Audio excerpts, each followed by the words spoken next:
ओम साई राम। मैं नीलम हरियाणा से। मैं साई अनुभूति चैनल के माध्यम से आप सभी को अपना एक अनुभव शेयर करना चाहती हूँ बादशाहपुर वाले मंदिर का, जो नील भैया के मंदिर है बादशाहपुर में। हुआ ऐसा कि मेरी भाभी प्रेग्नेंट थी। उसकी डिलीवरी से 1 महीना पहले ही डॉक्टर ने ऑपरेशन बोल दिया था कि भी इसका ऑपरेशन होगा और आप जल्द से जल्द डिलीवरी करवा लो, जिसे मेरा परिवार सहमत नहीं था, क्योंकि बच्चे को अभी आने में 1 महीने का टाइम था और डॉक्टर बोल रहे थे कि भी टाइम ओवर हो गया है। पर ऐसा नहीं था।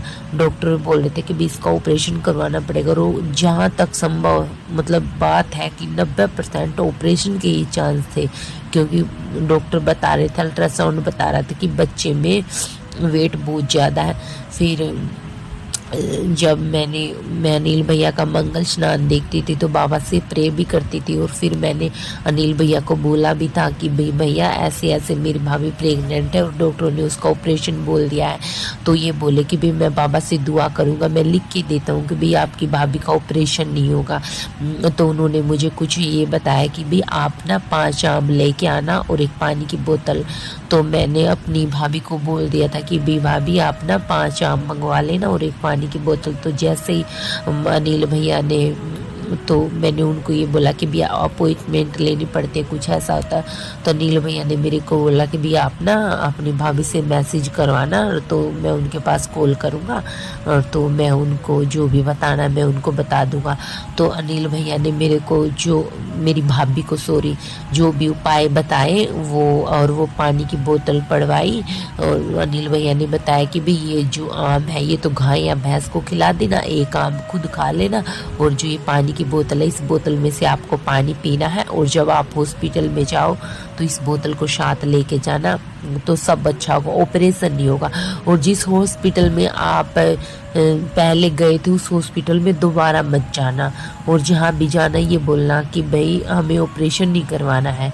और जहाँ तक साईं बाबा की कोशिश रहेगी कि भी हम सब दुआ करेंगे तो आपकी भाभी का ऑपरेशन नहीं हुआ। डिलीवरी का टाइम आ गया और भाभी की बहुत ज़्यादा क्रिटिकल सिचुएशन थी, उसको बहुत ज़्यादा पेन हो रहा था। वहाँ पे जितने भी हॉस्पिटल में वो थे ना मरीज़ थे, उन सबसे ज़्यादा भाभी को पेन था उस टाइम पे। और तो लास्ट तक भी मतलब बच्चा होने के कोई चांस नहीं थे। और बाहर से एक डॉक्टर बुलाया और मतलब सब ये बोले थे कि भी इसका बच्चा ना अंदर कहीं ट्यूब वगैरह में फंसा हुआ है, तो इसको ना ऑपरेशन के द्वारा निकालना पड़ेगा। तो मेरी मम्मी रोने लगी कि भैया ऐसा नहीं हो सकता। उन्होंने साईं बाबा को याद किया और जैसे ही मम्मी ने मतलब मम्मी के ना प्यार के आंसू थे कि भाई साईं बाबा के प्रति, क्योंकि वो भी बाबा को बहुत मानते। और नील भैया ने भी आशीर्वाद दिया था कि भाई डिलीवरी नॉर्मल होगी। तो मम्मी ने बाबा को याद किया, बाबा ये क्या करवा रहे हो आप। तो उसी टाइम थोड़ी देर के बाद ही बच्चे की किलकारी सुनाई दी। सब इतने खुश हो गए कि भाई बाबा ने देखो हमारा पैसा तो बचाया ही। देखो उस मतलब इसमें जो ये नॉर्मल डिलीवरी होती है उसमें भी ना 20-25 हज़ार रुपये का इससे भी ज़्यादा खर्चा आता है। और जो ऑपरेशन वाली डिलीवरी होती है उसमें तो और भी डबल खर्चा आता है आज के टाइम में। तो बाबा ने हमको खर्चे से भी बचाया और भाभी को कटने से बचाया, क्योंकि ऑपरेशन के बाद ना 3 महीने तक तो बिल्कुल ही पेशेंट को आराम की ज़रूरत होती है। वो खुद से चल फिर भी नहीं सकती, उसको हमेशा ही एक सहारे की ज़रूरत होती है। इसलिए मैं अनिल भैया की बहुत शुक्रगुजार हूँ कि भाई बादशाहपुर वाले बाबा ने हमारी सुनी। उन्होंने हमारा मतलब टाइम भी बचाया, पैसे भी बचाए और हमारी सुनी भी, नॉर्मल डिलीवरी हुई। और इसके साथ साथ ही मैं अपने भाई का एक अनुभव भी आपके साथ शेयर करना चाहती हूँ। मेरा भाई दिल्ली में जॉब करता है। और तो जो पहले मैं दीदी का चैनल देखती तो थी पर इतना नहीं देखती थी। हाँ, मैंने ये अनिल भैया के अनुभव सुने भी थे बहुत सारे जो स्टार्टिंग में आए थे। तो जो ये वीडियो जो मीनाक्षी दीदी ने मतलब डाली थी कि भी ऐसे ऐसे उस वीडियो में नंबर था, वो मेरे से स्किप हो गई थी। फिर अचानक से ही मैंने देख ली। और 2-3 दिन से मेरा भाई भी 2-3 दिन से क्या काफ़ी टाइम से मेरा भाई परेशानी में था। वो मुझसे बार बार बोल रहा था कि भाई क्या करूँ, बोल दे साईं बाबा को। वो भी जो लोधी रोड मंदिर है वहाँ पे साईं बाबा के मंदिर में जाता था। तो मैं ये बोलती थी कोई बात नहीं भैया, सब कुछ अच्छा हो जाएगा, सब कुछ अच्छा हो जाएगा। धीरे धीरे ऐसे चल ही रहा था, पर उसकी लाइफ में कुछ अच्छा हो नहीं रहा था। मैं उसको समझा तो रही थी। फिर मैंने अचानक से दीदी का चैनल पे ये अनिल भैया का नंबर देखा, तो मैंने उनको कॉल लगाया।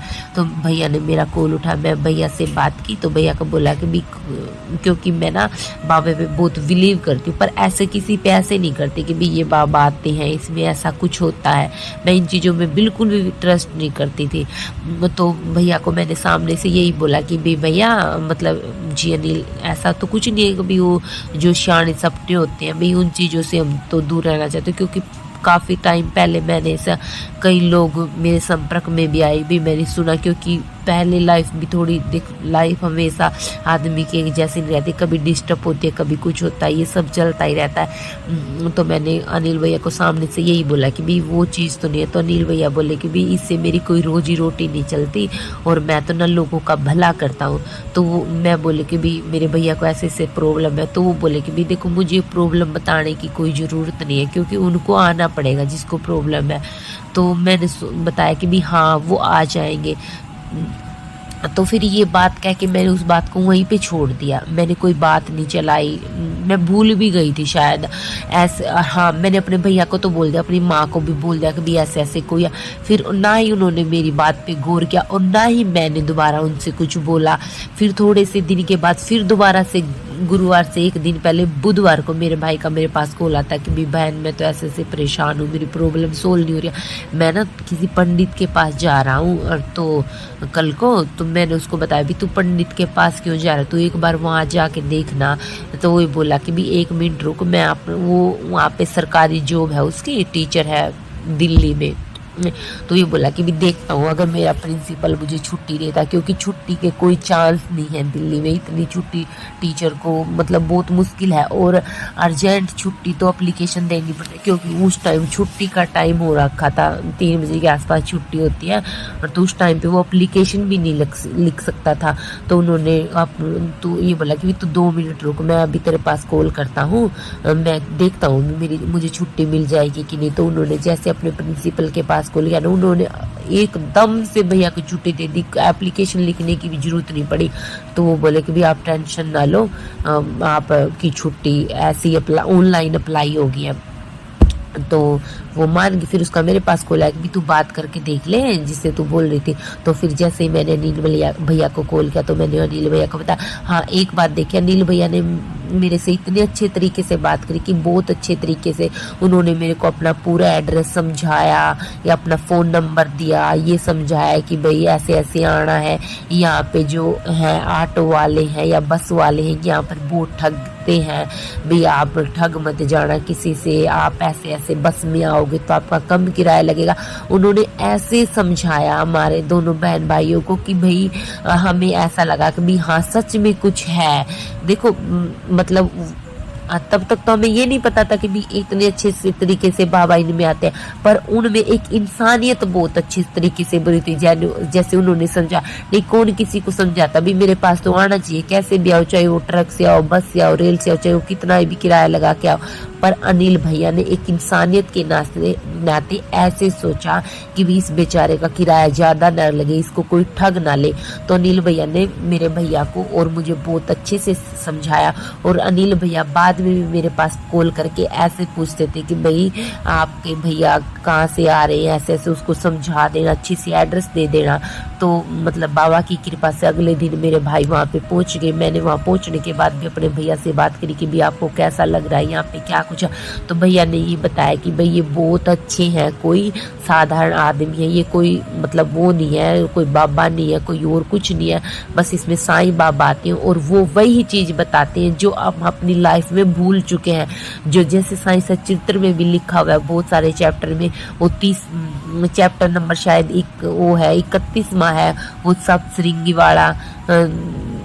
तो वो जो माता उसकी तात्या की माँ उसको वो बीमार पड़ गया था, तो कुछ उसको चांदी के सतन चढ़ाने थे माता पे, तो वो भूल गई थी। वो सब बातें याद दिलाते हैं अनिल भाई, और फालतू कुछ भी आडंबर नहीं बताते।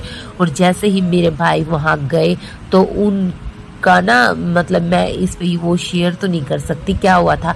आते आते टाइम ही कुछ उसको कुछ फाइनेंस प्रॉब्लम थी, जो उसकी मतलब किसी के द्वारा सोल होनी थी।